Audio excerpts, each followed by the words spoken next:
Internet!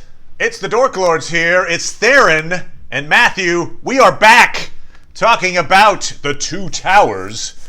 You may have joined us for our chat revisiting the Fellowship of the Ring. Got a lot of good response on that, so we're going to go ahead, press forward, and now we come up with the second movie of the trilogy, Two Towers. We're going to talk real fast here about like our most memorable visuals and such, but any opening salvo about Two Towers, good Theron. I guess this goes for all six. Definitely goes for all three of the movies, all six of the movies. But my favorites are in order. So my favorite's Fellowship of the Ring. Second favorite, Two Towers. Third favorite, Return of the King, and so on.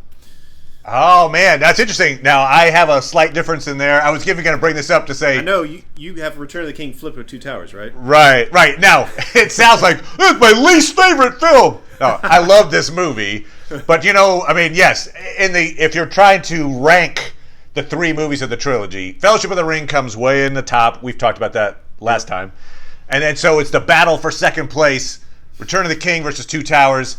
I give the edge to Return of the King, but it's not a slight on Two Towers. Right, it's just No. It's up against two of the most awesomely unique, amazing movies of all time. So it happens to come third in that listing. Still love the movie very much. It's been a while since I watched Two Towers. I haven't watched Return of the King in quite a while. Who knows? I might flip, but that's a good point. Yeah. We both watched Two Towers again for the 150th time before talking here today. So it was good. Actually, it's true. I hadn't watched the extended version all the way through in a few years, right? So it had been a little time since I'd watched it from, opening to closing credits. I found some new things that I hadn't necessarily taken in the previous 149 viewings. So that's cool. So again, we can almost say this for all of the movies here in this trilogy, but music, awesome. Casting, awesome. Sets, awesome. I mean, Helm's Deep, Aderas, Fangorn Forest. Again, the sets are just so incredible. Also in the age before drones, they still have all these amazing sweeping shots. The epic quality of the landscape is not lost. Like over and over again. Those movies, New Zealand. That shot of when Aragorn is injured, but he's riding towards Helm's Deep. It just pans around him. It's like beautiful. You're like, what? Beautiful shot. It's like a come to New Zealand travel log. But those kind of shots are just awesome. I should say on the sets for Aderas, Mediceld, one of my favorite shows is a show called Time Team. Time Team, I'm not going to go, I could go all day on Time Team. the name of the show, really? Time Team. But the show itself, name aside, is actually very cool. It's these like legit archaeologists in Britain that have gone to hundreds of sites and do archaeological digs in and around Britain. Well, cool. Hence, they're constantly coming up on Anglo-Saxon sites. Yeah. And one of the things that they do, one of the things they use as a reference a lot of times is they're like, oh yeah, this is like Mediceld in The Lord of the Rings. And so it's good enough quality of an interpretation of Anglo-Saxon Hall that these archaeologists are using it as reference. I think that's kind of the attention to detail on Mediceld, I think is notable. All right, cool. So there you go. Commercial for Time Team. No, okay. Let's start with some memorable visuals because one of my favorites is right off the bat. I think that's everybody's. Yeah, right off the bat. It's that wide shot of Gandalf falling through the caverns underneath Moria with the Balrog. Although you can't see him, you just see a fireball, right? Yeah, and then beautiful the music swells, and then it cuts to the POV as they're coming in the wall. I mean, what? I mean, nothing has a right to be that good. It is just awesome to behold. Well, the whole action sequence is fantastic, but that's the pinnacle right there. That shot is just so gorgeous. That's probably maybe my favorite shot of all three movies. It's so beautiful. Epitomizes the genre of fantasy in my mind. A deep underground cavern lake with a demon and a fireball falling from it, and a wizard falling, and fighting a wizard, and knowing the background to it, right? You know why they're falling because they were on a bridge and they're thinking. So you know all the backstory to this seemingly, obscure picture, but you're like, oh my God, there's so much story in that picture. I mean, that's what movies are about, right? Telling with pictures is beautiful. Love it. And so thumbs up to that. I mean, what a way to start, right? You're like, okay, right off the bat, bang. Here's one thing I wonder if you noticed. I noticed this right away in the theater, and I just wonder why they did it. I philosophized about that, thought about it. I think I have an answer, but it's Frodo at the very beginning when Gandalf says, "Fly, you fools!" Frodo then lets out his "No" in the Two Towers. However, in Fellowship of the Ring, Gandalf falls first, then Frodo says "No." Any ideas why they switched that? I did not catch that. I noticed it right away in the theater. I'm like, oh, they switched it. I would think it's to condense that portion because they want to get to the falling. I mean, the falling is what they really want to accentuate. To me, I didn't see it as a condensing, but it's more like to the continuity of the shot. I felt like they just didn't want to get rid of his face. I was thinking you could not have Frodo's face and just have the audio as he's falling. That would work because you could still they actually have something that is only in the Two Towers in the shot where the camera spins and when Gandalf first falls, you see Boromir pulling Frodo away just out of the corner of the screen. They could have put it there, but for some reason they wanted to have his face there. You're talking about Frodo's face? Is what you're saying? Face. Yes. Well, maybe it's because when he wakes up they want to have somehow put his face in connection with this that's vision. A good point. Yeah, a little continuity Perhaps. there, right? This isn't something we see at the beginning of Two Towers, the book, but it's basically just reminding you. Remember Gandalf? He fell, but spoilers, he might come back. It's kind of just setting you up for the idea that you might be seeing him later. About the only detail I recall the book giving is Gandalf's recollection. Yeah, we hear him retelling That's it. it. Yeah, And it's like, short. I fell and I climbed up after him and we fought on the top of the mountain, kind of thing. Yeah. So that's one incredibly memorable visual. The other one to me that stands out is now we cut near to the end of the movie, but it's Rohirrim. It's Éomer, Gandalf, the Rohirrim, top of that steep hill. The sun's coming up, and this cavalry charge. I mean, you could have the movie be Gandalf falling, cut Rohirrim, and I'm like, oh, that was a great movie. All 2 minutes of it, wee. But no, the visual of that, it's just beautiful. It's just wow. Yeah. It's second to none, etched in my memory. I mean, those are you think of memorable scenes that from moviedom in the history of me watching movies. Those two scenes are etched right there. I mean, they're going to be in the forefront. I mean, they're beautiful, beautiful shots. Okay, yeah. I put a list of 3 shots that I love from this movie, but they're very brief, and I didn't really qualify them as scenes because what you described is just a gorgeous scene. I mean, but it's long. I mean, I think it's super emotional. Starting when basically Aragorn says, "Is there no other way? Send the women back into the caves." From there all the way to the moment that you describe is just it's a beautiful build-up. Yep. But I mean that's a good at least 5 minutes or so. So you're saying more like almost like a photo, almost like a moment in time. I thought there were 3 almost groundbreaking. I guess the Balrog shot wasn't necessarily groundbreaking; it was just beautiful. But there are 2 others that just floored me in the theater. All right. First one, I'm not aware what this is. This is great. All right, I don't go think for you'll it. know. Well, you'll know them, but I don't know if Sure. I've shared it with you. But the first one is when Gandalf basically drives Saruman out of Theoden, and back then, the visual of Theoden returning to his normal form, that level of visual effects had not been seen. And it is seamless. It is beautiful. It is very seamless, even by today's standards. You go back and watch that. I mean, some of the effects are getting. You can see the seams, so to speak, a little Some bit. of them. But that particular one looks great when he's returning to his young form. They spent time on that. Well done. A lot of effort on that. Yeah, beautiful. Yeah. And the third one is maybe you could see a bit of jerkiness in it, but it still holds up, and the whole audience gasped when you saw this shot. It's Legolas swinging back up on the horse when they're about to go confront the wargs. I remember the audience just going, "Ugh," or "Whoa," something like that in the theater. And it is such a good shot. My wife calls it elf physics. Good point about elf physics. I think this movie did sort of set the standard for some of the ridiculousness to come in the Battle of the Five Armies.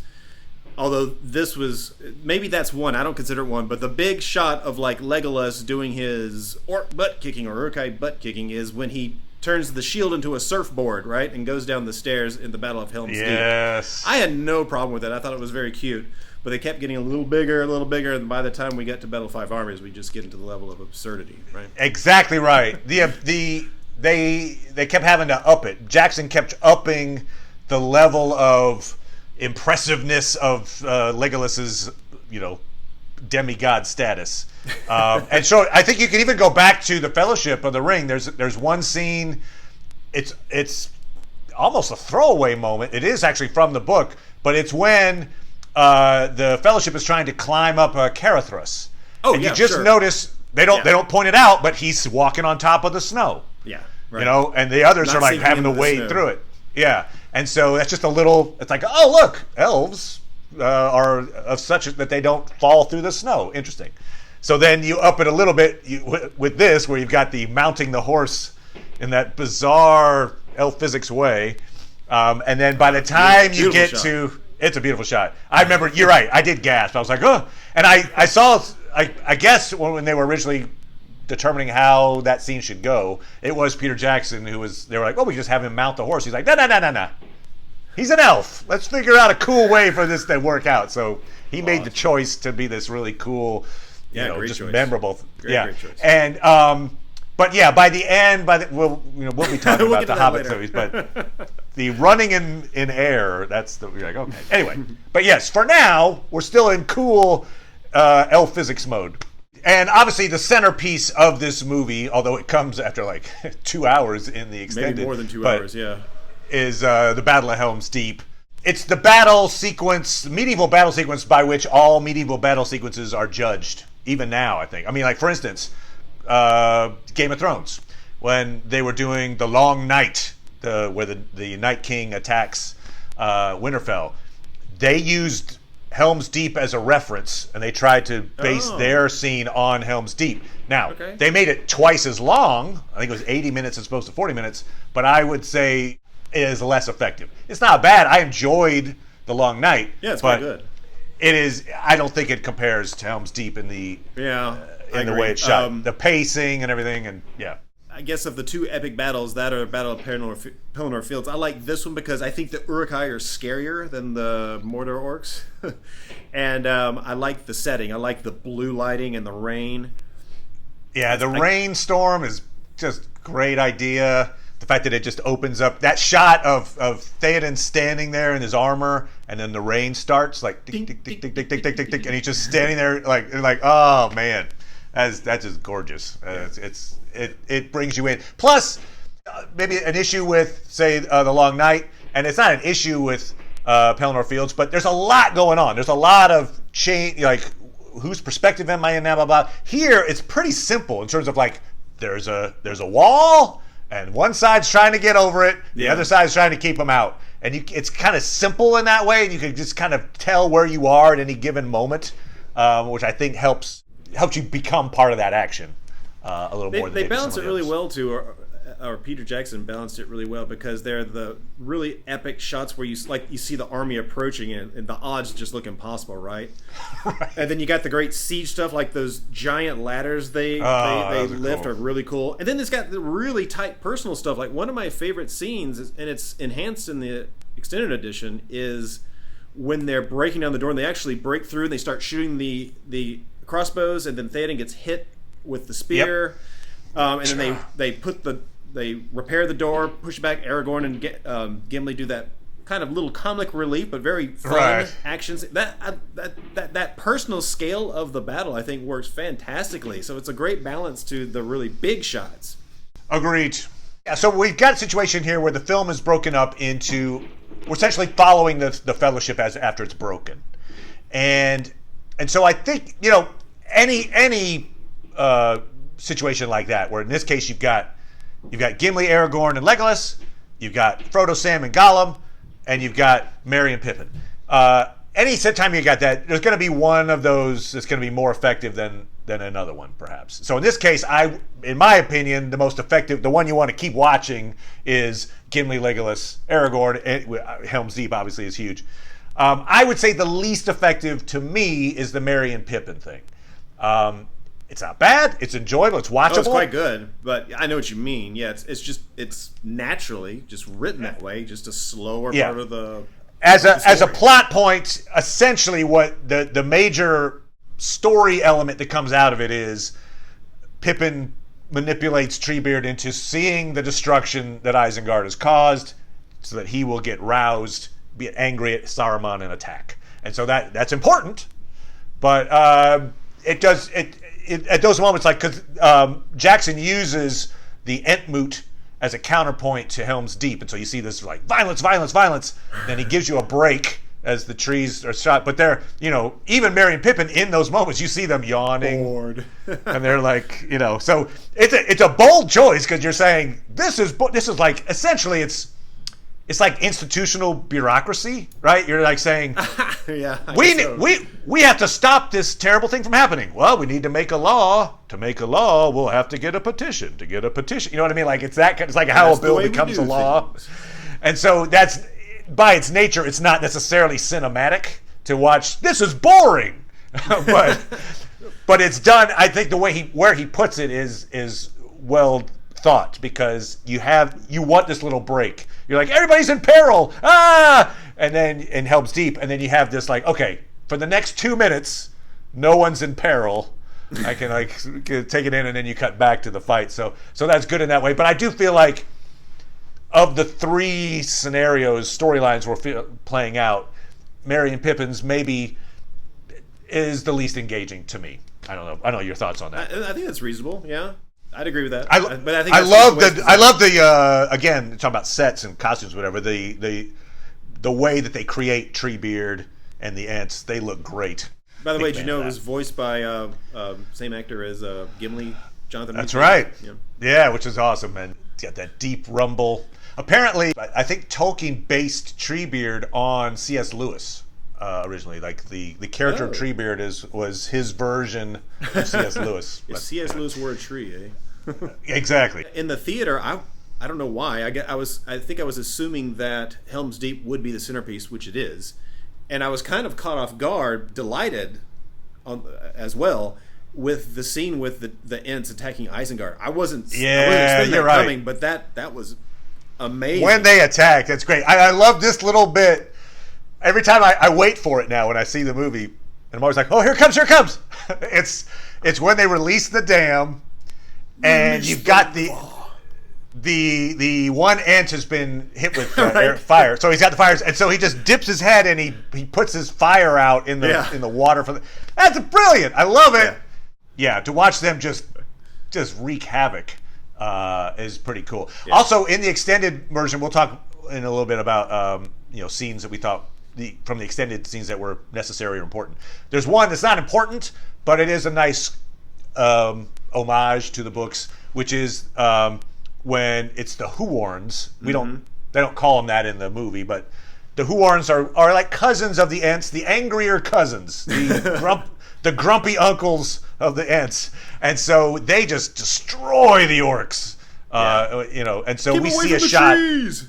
Right, and so they pay homage to that in the extended. Cut that out of the theatrical. I was glad to see that. Touch. Although I don't think it flows as well in the extended as it does the. It cuts very quickly. You can hear the music is not quite as balanced as it is in the theatrical version. Still, I'd like to see it. I like paying, as you say, paying the homage and seeing, this is their rendition of the Huorn. So that I like it. We're missing Boromir, except for one scene, flashback, but we're missing our quote factory. But there are still lots of great quotes. Loaded with quotes. I guess Theoden had to be our main man. Exactly. I was just going to say, I think a good replacement for Boromir is Theoden. He's got... it's funny, Theron and I, in our other dorkly activities, we play a game called Age of Empires, where you can put in your own quotes. Instead of saying, like, I need gold, I could prearrange a quote that says, and they call it a mine. A mine! And then Theron knows, I need gold. Or in the case of, the defenses have to hold. They will hold. He knows he's got to respond to that. Anyway, so we use these quotes all the time, and a lot of Two Towers quotes come into our AoE gameplay. Things like, Where was Gondor when the Westfold fell? Where was Gondor when our enemies closed in around us? Where was Gondor? I love the cutoff. Well done, Theoden. Anyway, we paid for it with many lives. Draw all our forces behind the wall. I love because I assume the line is draw all our forces, but it does sound like draw all our forces behind the wall. Love that line. But a very important line. We got to bring it up now. Very important. Long after, where was God? You know what it is, and it's a quote from Theoden that we wish he would have said. It's a little different. It's a good point. Now here, this is a pet peeve. It's a pet peeve. And so this is another moment. This is another one. I was sitting in the theater going, "Oh my gosh, they're good! This is the line we love." You're talking about the line. So there is in the book. There's a scene. This is when Theoden is talking to Aragorn about how they're gonna handle this. And so the line is, perhaps we can make such an end as will be worth a song. Song, baby. And in the animated version, which has its problems, I'm not saying it's a perfect thing, but one of the things they got right is this line, which is they have Theoden saying, perhaps we can make such an end as will be worth a song. Well, okay, so that moment's coming in the Two Towers, and Theoden's talking to Aragorn. I'm like, oh, here's the line. I love the line, so I'm like, oh, here it comes. and he says, perhaps we can make such an end as will be worthy of remembrance. Oh. And I'm like, what? Me too. Like, it's a little baffling. I mean, it's fine. It says the same thing in some ways, but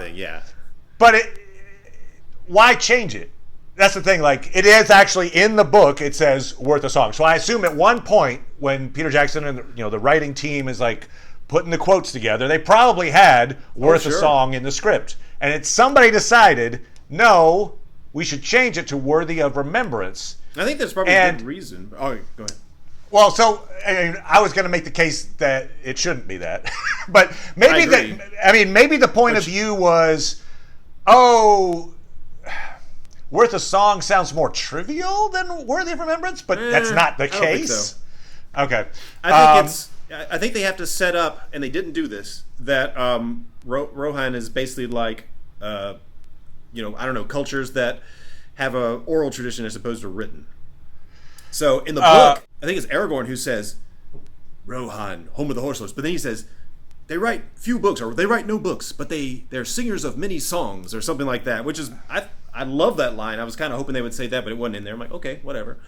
Well, so then later on, if they say singing songs, the audience, a modern audience, can be like, what? So I think that's why they have to change it to remembrance. It's a lot easier to understand. So if they had set that up, I think they could have gotten away with song. We would love it, of course. It wouldn't bother us at all. But a lot of people might be like, song? Why didn't they write this movie for us? They only ran it for 2 people. Hey, come on, yeah. Damn it. No, but I mean, just to make the point. Songs in Tolkien's mythology are hugely important, right? I mean, to make a song, to become a part of a song, you have to be a pivotal person or event in the history of Middle-earth. Things like the Lay of Leithian, the Fall of Gil-galad, the Song of Durin. So by Theoden saying, perhaps we will make such an end as will be worth a song, he's saying, thousands of years from now, they're going to be singing about Helm's Deep.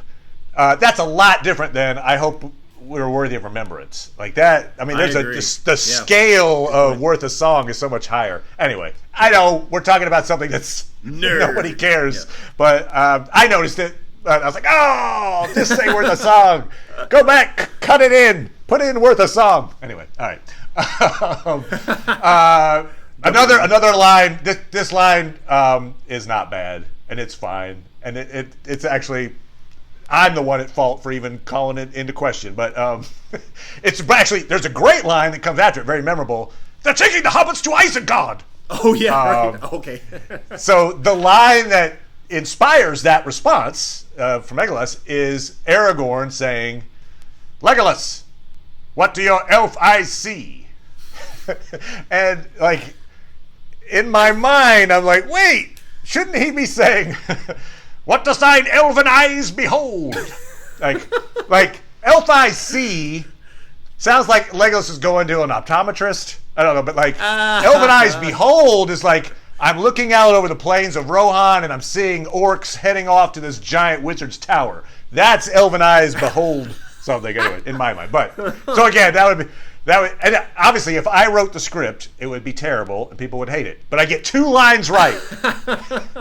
I get Elven Eyes Behold and Worth a Song. There you go. Anyway, but dorks. All right. Another line that is fun only because of the delivery potentially. It's Haleth, son of Hama. Oh, so little Haleth. So as we call him, little kid rock star with his long.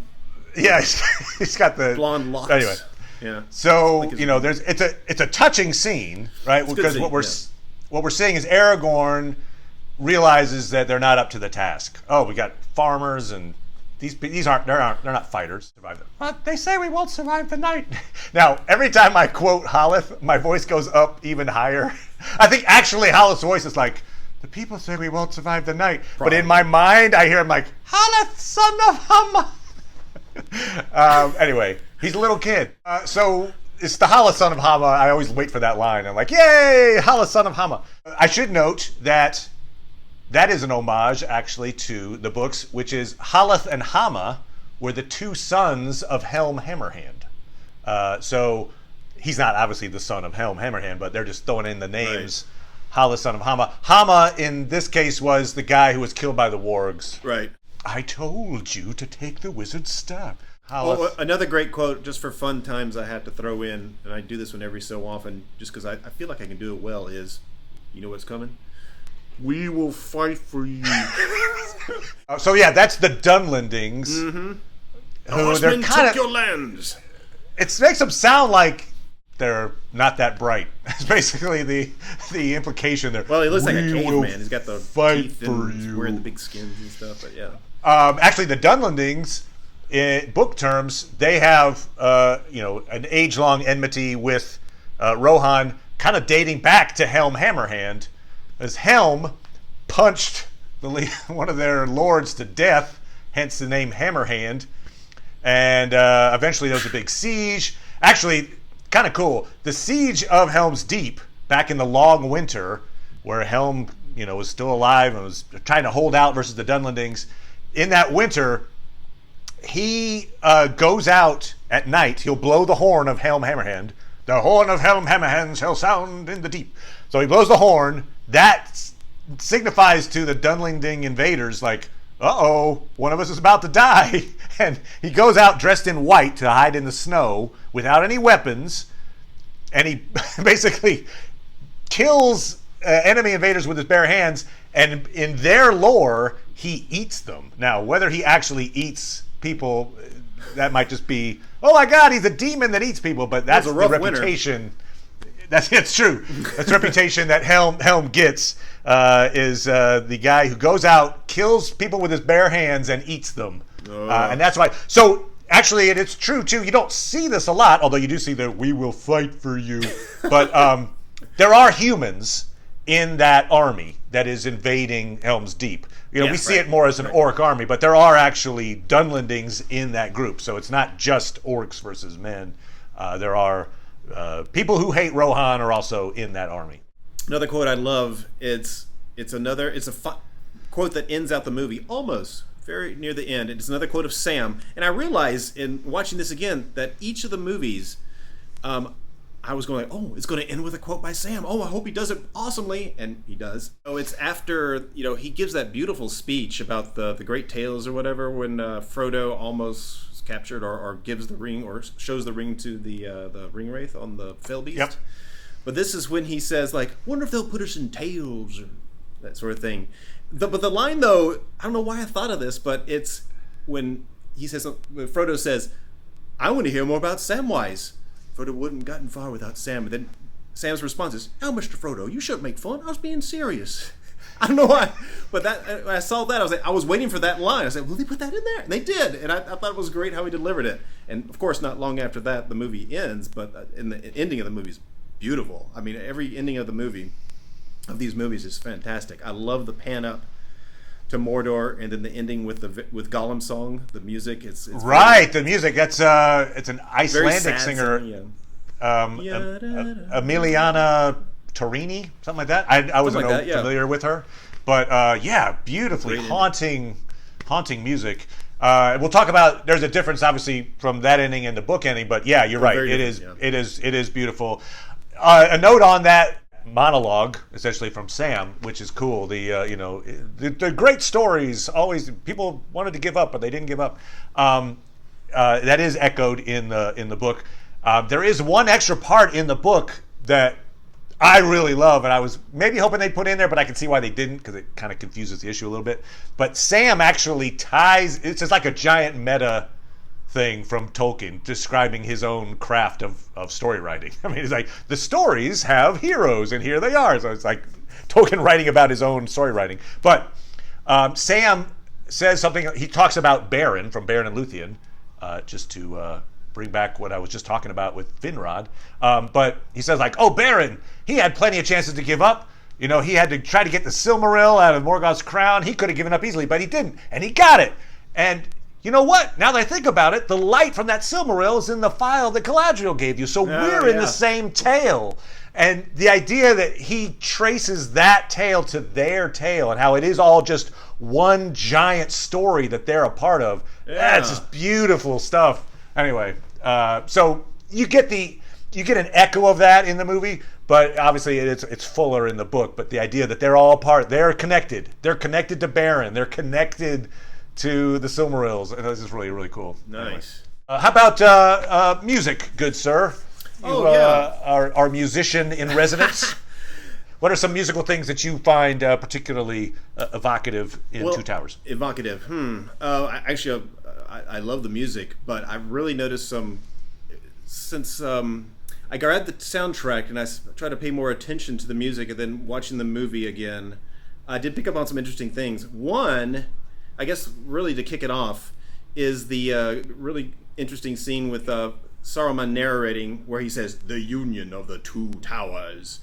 Because you hear the Mordor music then, and when it cuts to Sauron, right after that it cuts to the Isengard, da-da-da, and the Mordor music, of course, is the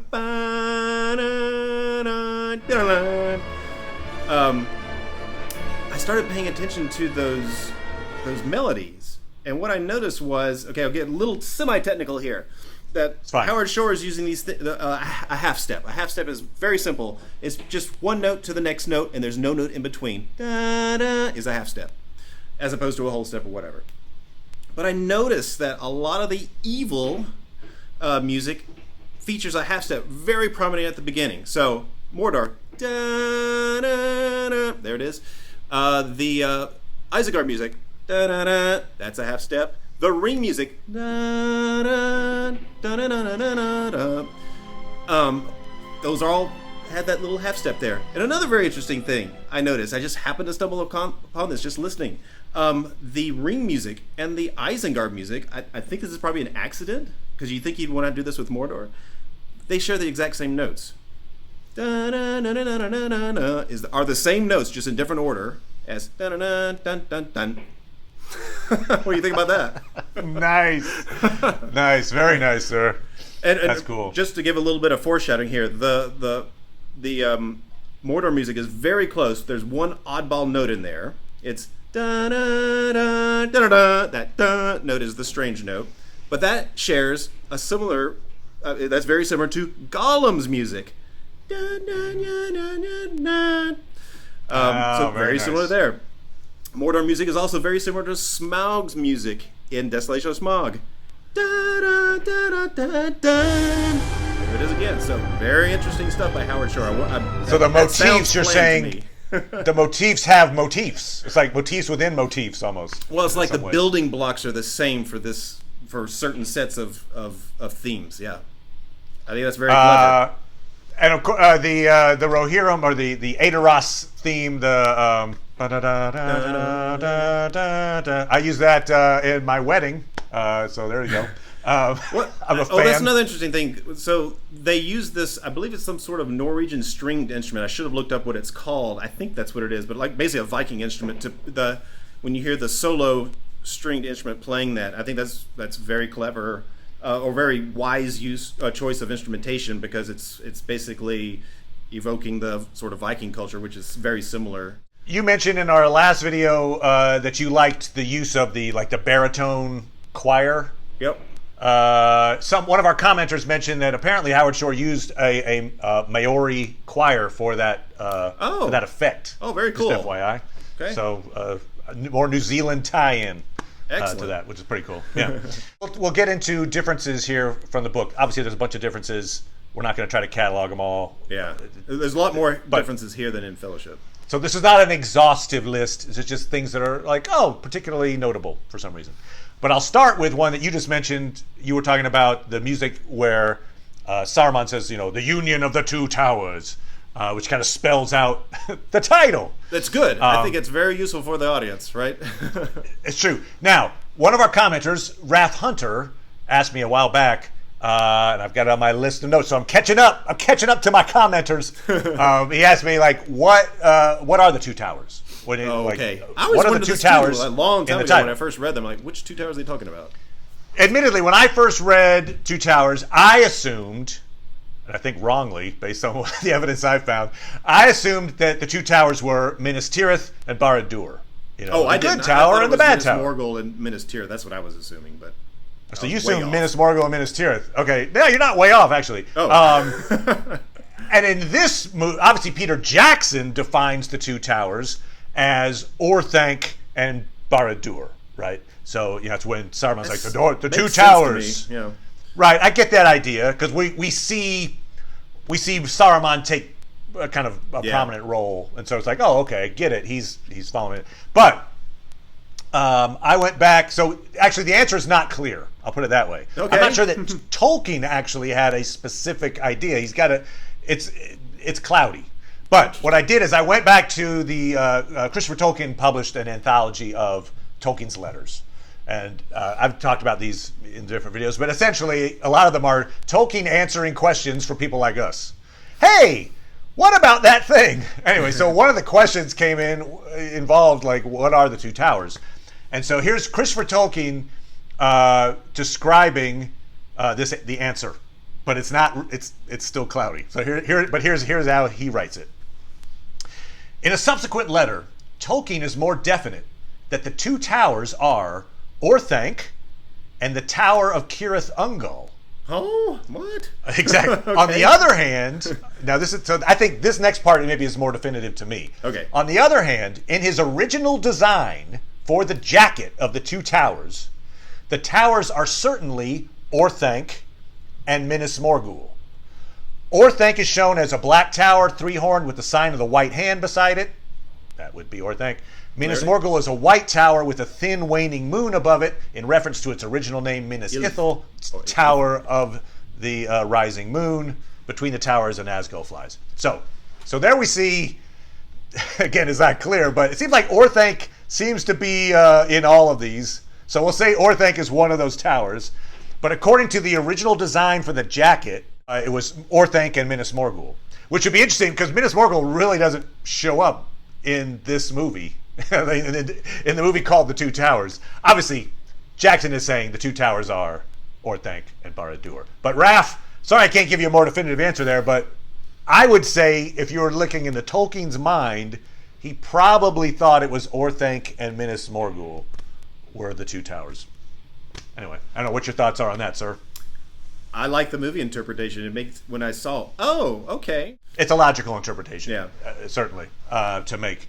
And also, actually, that does play into one of the differences between book and movie is where they end, right? So, Minas Morgul and the Tower of Cirith Ungol show up, not a lot, but they do show up in the book, right? Because the two towers actually goes all the way through Shelob, and it ends with Sam. Yeah. Sam has the ring. The orcs have taken the unconscious body of Frodo, and they're taking him into the Tower of Cirith Ungol. Sam's chasing, doors close, He's on the outside, Frodo's on the inside, the end. Which is a very cool ending, by the way. It is a cool ending. It's good. But you can see why, basically, Helm's Deep is why this movie ends where it does. Right? In the book... and because there's way more content that can go into Return of the King, too, right? In the movie, if you do that. Because the book is a lot shorter than both Fellowship and Two Towers. That's a good point. But Helm's Deep in the book is like 10-ish pages. It's so powerful, right? I mean, but it's like it's not a 45-page, thing. It's smaller. So the movie expands that really cool battle sequence, and so hence it's going to end a little shorter. I think that's kind of where I get out of it. But it's a perfectly acceptable ending. It's just different. That's all. Right, so some of the other differences. There's a difference in that the elves, we see Haldir show up with the elves at Helm's Deep. That doesn't happen in the book. The only elf fighting at Helm's Deep is Legolas in the book. Again, you can see why Peter Jackson's doing it. He's trying to remind them that, this is a fight on multiple fronts, or that, and in the book, while the elves aren't fighting, let's say, at Pelennor Fields, and we see that just seems to be humans fighting orcs. The elves are having their own fights. They're not just sitting and hanging out doing nothing. Lorien is under attack. Thranduil's realm is under attack. So there are other battles happening during the War of the Ring where the elves are participating. So it's not completely uncalled for to say that the elves would have helped in this situation because they were also being attacked by Sauron. So I'm cool with this change. I think it's a choice to make to bring the elves into it. It also gives Elrond and Galadriel something to do a little bit because they're the ones that are like trying to bring these elves to this fight. So I was good with that change. It is a change, but I like it. I don't think it was in the theatrical, but Merry and Pippin getting attacked by the tree. Yeah, that's definitely not in the theatrical. So that doesn't happen in Fangorn Forest. When that happens, they get attacked. The hobbits get attacked in the old forest in the Fellowship of the Ring by Old Man Willow, and Tom Bombadil saves them as opposed to Treebeard. So it's an homage to that. I can see why they cut it though. Oh, for sure. Yeah. It's like it just. Yeah, it's not necessary. Yeah. And at that point, if you were going to include it, you would include the Tom Bombadil stuff back in the first movie. So, yeah, move on. That's fine. Okay, so, Faramir. That is a big change. Faramir is not quite such a jerk in the books. I mean, I'm not saying he's a jerk in this, but I don't see that at all. He is maybe one of the most uncorruptible people in the story, practically, in the books. Here, he's a little more a product of his dysfunctional family. Which, here's the thing, I like the depiction of Faramir in the extended version of this movie. I don't really like it in the theatrical version. And that's because there's a particular scene that I think is pretty necessary that got cut, I guess, for time in the theatrical version. And that's, here we come, we mentioned how in the Fellowship of the Ring there wasn't really a pivotal extended scene that got deleted. Here's the one scene so far that I think is pivotal, would have really helped show the background of the character Faramir and Boromir, for instance, and Denethor, as we're going to see in Return of the King. And they took it out. It's got to be for time. But the scene we're talking about it's a flashback to it's Osgiliath, and they've reclaimed it. Boromir's given a big victory speech. We see the two brothers. They get along well. Denethor, their dad, shows up. They're like, oh boy, it's Dad. We see Denethor just, showers praise over Boromir, just totally denigrates, hates Faramir. Seems like he's just really, really hard on the guy. We see the line, chance for Faramir to show his quality, which is a line that then is echoed later. But if you don't have that initial root, you don't see it echoed. It's like, oh, wait, okay, where'd that come from? That comes from Denethor throwing an insult at Faramir in this scene. Again, this isn't really from the book, because also another thing that's interesting here is we see Denethor. I would say you get the hint that Denethor's been using the Palantir because he seems to know a lot about, Sauron's forces are moving and there's rumor of a ring and you need to go to Rivendell. That's a great touch. it is a cool touch because obviously we're going to see later he is right. His mind is affected by the plant here. In the book, actually, it's Faramir has a dream that he constantly has about Imladris. He doesn't even know what that is. They have to be told by Denethor, oh yeah, that's up where Elrond is. So it's a dream that Faramir has. He thinks he should go, but Boromir goes because he's, the hardier of the two, basically. But I like that change in this scene, that it's Denethor sending Boromir off. But also we see that relationship, that it's so dysfunctional, and he has this dad who he can never get the approval of. He wants it. He, being Faramir, wants that approval, and he can't get it. And here's his chance later on in the movie. I've got the ring. Host of men. He can, and it also shows when he comes back to Osgiliath. It's coming back to this place we already saw in this flashback. Mm-hmm. It makes more of that return to Osgiliath. Like, aha! Here's how I can make amends. My dad's gonna love me. This will be, this is it. This is my chance at redemption. And so that, with that extra scene, that works. Without that extra scene, it just feels like a nebulous. Almost feels unnecessary because it doesn't happen in the book. Faramir basically lets Frodo and Sam go. He doesn't bring them to Osgiliath and then let them go afterward. So this is a detour that's not in the books. I think it works if we see this setup. I'm not sure that it works if we don't see that setup. That's just me personally. Yeah, I can buy that. I think it works both ways, but it's way stronger with that extra scene in the extended edition. I like it because it just makes him more human, more corruptible. Not a super paladin-like hero who cannot be tempted. That's lawful good. He's fact, LG. I love all of the scenes with Faramir. I love the Forbidden Pool scene when the archers are above looking down on Golem. I think they're all just beautifully filmed and really well done. I think he plays the role great. I agree. The casting on that is great. Yeah. David Wenham, I think is his name. Anyway, Wyndham, does a great job. And then he lets Frodo go right after Sam gives the speech. It's beautiful. It's a great addition to the story, I think.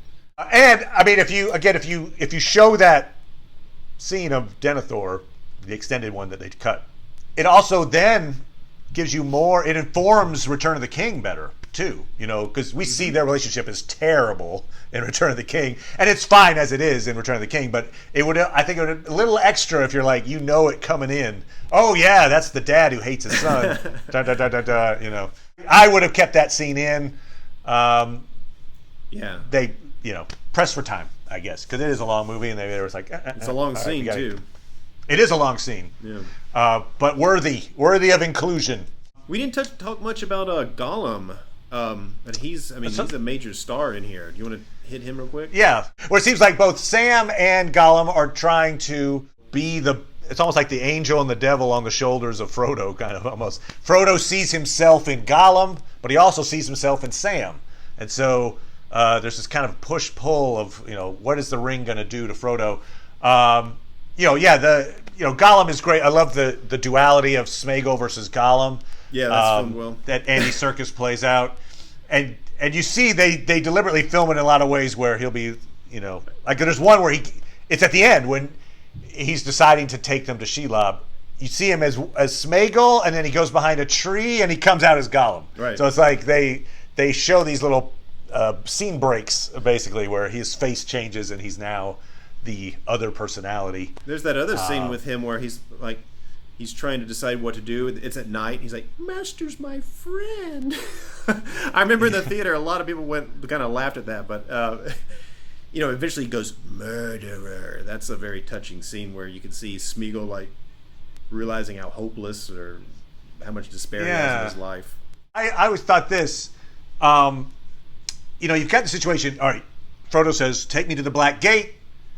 Gollum does so successfully. They're at the Black Gate. They're gonna, Sam and Frodo are gonna make this completely ill-advised attempt to run into the what? Your odds of success are 0.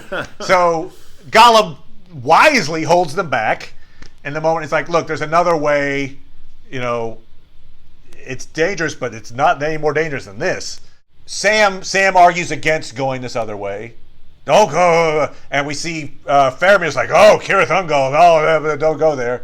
My thought is, okay, then what's your solution? What's your alternative? Like, if the answer isn't walk through the Black Gate, or, I mean, we're not going to get into the Eagles, but flying over the top, if you're on foot, how do you, that's it. That's the way you go. It's actually a very smart way to get into Mordor. Yes, there's danger in it.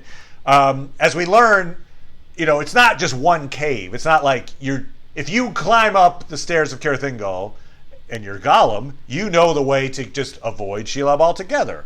And so up until the moment that they're up upstairs and he's now leading Frodo to Shelob, it's actually a really good plan. That plan, until that moment of betrayal, is the right way to go, I think, given what they know. I mean, I guess you could try to disguise yourself as an orc, sneak into one of the armies walking into the gate, hope you don't get some kind of check. Yeah, I mean, like, there's a lot of things that could go wrong there. So I'm just saying, it's just weird how so many people are like, oh, don't do that. You're like, okay, what's your solution? If not that, what? It's similar in a way. I didn't think about this, but there's another moment that I think of like, okay, then what? It's when Theoden's like, look, let's take the people to Helm's Deep. And, Gimli and Aragorn are like, oh, it's a terrible idea. I know. They're just going to get cornered in there. They should stand and fight. You're like, should they? Yeah. Should they? I mean, I think the only other alternative is to just keep running. I think their point is if you go to Helm's Deep, you're penned in right, by a larger force. But it's not a terrible idea. I mean, like, there's a really well-defended fortress. As Grima points out, they'll be slow, women, and children. They don't have a choice. So, like, what is the alternative? If you're gonna like bash Theoden for his choice, all right. What if your alternative is stand and fight an army of 10,000 orcs? Come on, I mean, in an open field, they'd literally wouldn't survive minutes, much less the night. So it just seems like, it's not a terrible idea. It's kind of like going to Cirith Ungol. What else would you have them do in that situation? So I'm just saying, I think Theoden, give him more credit. Go to the fortress, baby. Hold out. We can do this. Perhaps we will make such an inn as will be worth a song. Oh, yeah. There we go. Which is actually a great way to end this video. Hopefully this video will be worth a song. Oh, yeah. Thank you so much, Theron. Appreciate it as always. Yeah, it was fun. We'll be back talking about Return of the King. Yes. And so come on back for that. And thanks, everybody. We'll see ya.